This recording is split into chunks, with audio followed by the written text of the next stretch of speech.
সিনেমার একেবারে শুরুতে আমরা ভিক্টর ফ্রাঙ্কেনস্টাইন নামের একজন লোককে দেখি। সে একজন মেডিকেল স্টুডেন্ট আর সে তার লাইফে বড় কিছু করতে চায়। একদিন রাতে সে সার্কাসে যায়, যেখানে সে একজন অনেক সুন্দরী মেয়েকে পারফর্ম করতে দেখে। আর এই পারফরমেন্সের সময় সেই মেয়েটা অনেক উঁচু থেকে নিচে পড়ে যায়, যার ফলে তার অনেক আঘাত লাগে। এখানে আমরা ইগোর নামের একজন লোককে দেখি, যার কোমরে কিছু সমস্যা আছে। সে সব সময় ঝুঁকে থাকে, যে জন্য সে নরমালি হাঁটতে পারে না। কিন্তু ইগোর এই মেয়েটাকে অনেক পছন্দ করে।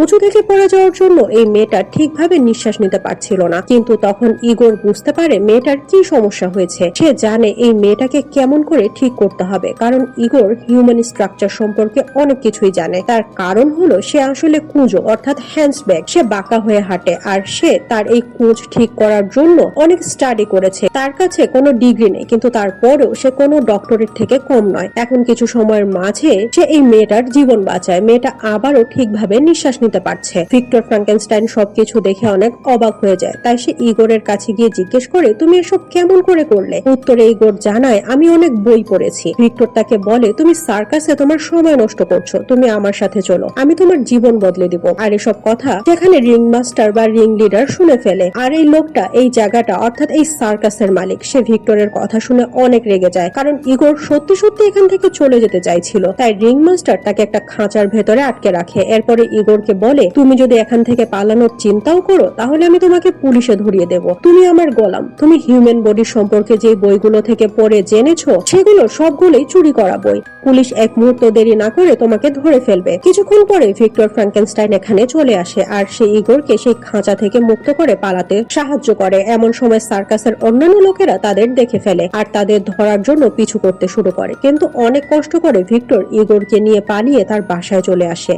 বাসায় আসার পরে ভিক্টর কিছু ইনজেকশন এবং ওষুধের সাহায্যে ইগোরের কোমরের ভেতরে থাকা কুঁজ থেকে কিছু লিকুইড বের করে নেয়, যাতে করে তার বডি শেপ আবারও ঠিক হয়ে যায়। আর এখন আমরা দেখি ইগোর একেবারে ঠিক হয়ে গেছে। সে জীবনে প্রথমবারের মতো সোজা হয়ে হাঁটতে পারছে। অর্থাৎ এখন ইগোর আর কোনো কুঁজো লোক নয়, সে একেবারে নর্মাল মানুষের মতো হাঁটাচলা করতে পারছে।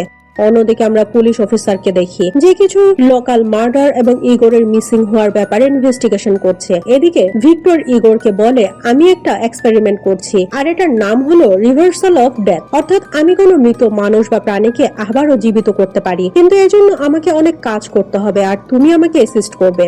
এখানে সে একটা কন্টেনারের ভেতরে মানুষের প্রিজার্ভ করা চোখ দেখায়। যখন সেই চোখের ভেতরে ইলেকট্রিসিটি ফ্লো করা হয়, তখন সেই চোখগুলো মুভ হতে থাকে। কিন্তু ইগোর এত বেশি স্মার্ট যে সে ভিক্টরের একটা ভুল সংশোধন করে দেয়। সে ভিক্টরকে বলে, তুমি চোখগুলোর নার্ভগুলো সঠিকভাবে অ্যাটাচ করোনি। এটা দেখে ভিক্টর অনেক খুশি হয়, কারণ ইগোর তার একটা ভুল ঠিক করে দিয়েছে। আর সে এটা দেখে অনেক ইমপ্রেস হয়। তাই সে ইগোরকে তার নিজের অ্যাসিস্ট্যান্ট করে নেয়। কিছুদিন পর আমরা দেখি এরা মৃত প্রাণীর অঙ্গ প্রত্যঙ্গ জীবিত করার চেষ্টা করছে, আর তারা এই বিভিন্ন ধরনের অঙ্গ প্রত্যঙ্গ দিয়ে একটা বিশাল আকারের শিম্পাঞ্জি বানাতে চায়, যেটা কোনো মনস্টারের থেকে কম কিছু হবে না। সায়েন্সকে একটা নেক্সট লেভেলে নিয়ে যেতে চায় এরা। তারা তাদের কাজ শেষ করে একটা পার্টিতে আসে, যেখানে ইগোর সেই সুন্দরী মেয়েটাকে দেখে, যাকে আমরা সিনেমার একেবারে শুরুতে সার্কাসে দেখেছিলাম। এই মেয়েটা ইগোরকে চিনতে পারে না, কিন্তু ইগোর এখনো এই মেয়েটাকে অনেক ভালোবাসে। এখানে ভিক্টর ইগোরকে বলে, তুমি এই মেয়েটার থেকে দূরে থাকো, কারণ সে তোমার কাজে ফোকাস করতে দিবে না, সে তোমাকে ডিস্ট্রাক্ট করবে। যাই হোক, এখন এরা তাদের বাসায় ফিরে আসে। এখানে আমরা প্রথমবারের মতো সেই মনস্টার শিম্পাঞ্জিটাকে দেখতে পাই, আর এটাকে বিভিন্ন ধরনের ইলেকট্রিক তার দিয়ে মুড়িয়ে রাখা হয়েছে। এখন এর শরীর দিয়ে ইলেকট্রিসিটি ফ্লো করার সময় চলে এসেছে। এই শিম্পাঞ্জির শরীরে ইলেকট্রিসিটি পাস করা হয়, যাতে করে সে জ্যান্ত হয়ে যায়। ইগোর এটা দেখে অনেক কনফিউজড হয়ে যায়, কিন্তু তার কনফিউশন তখন দূর হয় যখন সে মৃত শিম্পাঞ্জিটা মুভ করতে শুরু করে। অর্থাৎ তাদের এক্সপেরিমেন্ট সফল হয়েছে। পরের দিন ভিক্টর তার সায়েন্স এক্সপেরিমেন্ট প্রুভ করার জন্য সেই শিম্পাঞ্জিটা নিয়ে ইউনিভার্সিটিতে আসে। এখানে কিছু প্রবলেম হয়, কিন্তু যখন সে শিম্পাঞ্জিটা জীবিত হয়, তখন সে সবার উপরে অ্যাটাক করতে শুরু করে। সে মানুষদের আঘাত করতে থাকে, আর এটা দেখে ভিক্টর তার নিজের বানানো শিম্পাঞ্জিটাকে মেরে ফেলে। কিন্তু ভিক্টরকে তার ইউনিভার্সিটি থেকে বের করে দেওয়া হয়, কারণ সে আনকনভেনশনাল মেথড ব্যবহার করে কোনো মৃত প্রাণীকে জীবিত করার চেষ্টা করেছে। এখানে তার কিছু ক্লাসমেট আছে যারা অনেক ধনী, আর এরা ভিক্টরকে বলে, আমরা তোমাকে ফান্ডিং করব, তুমি এক্সপেরিমেন্ট কন্টিনিউ করো। এদের মাঝে একজন ভিক্টরকে বলে, তুমি আমার জন্য আর্টিফিশিয়াল হিউম্যানয়েড বানাবে, অর্থাৎ এমন একটা ক্রিয়েচার যেটাকে আমি নিজের মন মতো ব্যবহার করতে পারবো, যে আমার সব কাজে সাহায্য করবে। এটা বলে সে ভিক্টরকে একটা মোটা অঙ্কের টাকা অফার করে।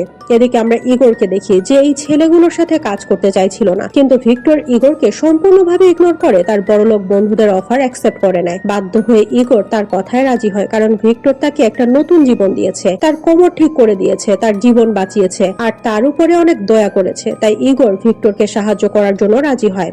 পরের দিন সে পুলিশ অফিসার ভিক্টরের বাসায় আসে, যাতে করে সে এই কেসের ব্যাপারে ইনভেস্টিগেট করতে পারে, কারণ সে জানতে পেরেছে ইউনিভার্সিটিতে একটা শিম্পাঞ্জি জীবিত করার এক্সপেরিমেন্ট করা হয়েছে। কিন্তু এই পুলিশ অফিসারের কাছে ভিক্টরের বাসা চেক করার জন্য কোনো ওয়ারেন্ট ছিল না, তাই ভিক্টর তার বাসা চেক করতে দেয় না। এখন পুলিশ অফিসার হতাশ হয়ে এখান থেকে চলে যায়। পরের সিনে আমরা দেখি ইগোর সেই সার্কাসের মেয়েটার সাথে দেখা করতে যায়, যাকে সে ভালোবাসে। এই মেয়েটা ইগোরকে বুঝিয়ে বলে, তুমি ভিক্টরকে নিষেধ করে দাও, যাতে করে সেই এক্সপেরিমেন্ট গুলো না করে, তা না হলে সে কোনো একটা মনস্টার বানিয়ে ফেলবে। এরপরে এরা দুজন একসাথে কিছু সুন্দর সময় কাটায়। ইগোর যখন বাসায় ফিরে আসছিল, তখন সে দেখে সে পুলিশ অফিসার এবং তার কয়েকজন সহযোগী মিলে ভিক্টরের বাসার দরজা ভাঙার চেষ্টা করছে। ইগোর দ্রুত পিছনের দরজা দিয়ে বাসার ভেতরে ঢুকে আর সে ভিক্টরকে এখান থেকে পালিয়ে যেতে বলে। সে ভিক্টরকে বলে, তোমার ইনভেস্টর অর্থাৎ তোমার ক্লাসমেট আমাদের এখান থেকে পালানোর সব ব্যবস্থা করে দিয়েছে। কিন্তু ভিক্টর এখান থেকে পালাতে রাজি হয় না। সে তার বানানো সব মেশিন ভাঙতে শুরু করে, কারণ সে চাইছিল না তার বানানো এই মেশিন গুলো কেউ পেয়ে যাক। কিন্তু তখন সেই পুলিশ অফিসার ভেতরে চলে আসে আর সে ভিক্টরকে গান পয়েন্ট নিয়ে সবকিছু থামাতে বলে, কিন্তু ভিক্টর থামে না।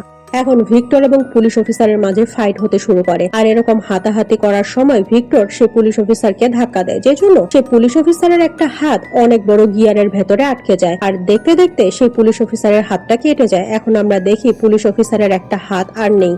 অন্যদিকে আমরা দেখি ভিক্টর এবং ইগোর একটা ক্যারেজ বা ঘোড়ার গাড়িতে করে তাদের সেই বন্ধুর কাছে যায়, যে তাদের এই প্রজেক্টের জন্য ফান্ড করেছিল। এখানে তাদের সেই বন্ধু অর্থাৎ সেই ইনভেস্টর তাদের অনেক টাকা দেয়, আর সে তাদেরকে আবারও সেই আর্টিফিশিয়াল হিউম্যানয়েড বানাতে বলে। যেহেতু এখানে কাজ করা অনেক রিস্কি, তাই ইনভেস্টর তাদের স্কটল্যান্ডে চলে যেতে বলে, কারণ সেখানে তাদের একটা অনেক বড় প্রাসাদ রয়েছে, যেখানে তারা শান্তিতে চুপচাপ কাজ করতে পারবে। কিন্তু ইগোর আবারও ভিক্টরকে থামানোর চেষ্টা করে, কিন্তু ভিক্টর ইগোরের কথায় রাজি হয় না, আর সে স্কটল্যান্ডের উদ্দেশ্যে রওনা হয়ে যায়, যাতে করে সে তার এক্সপেরিমেন্ট কন্টিনিউ করতে পারে।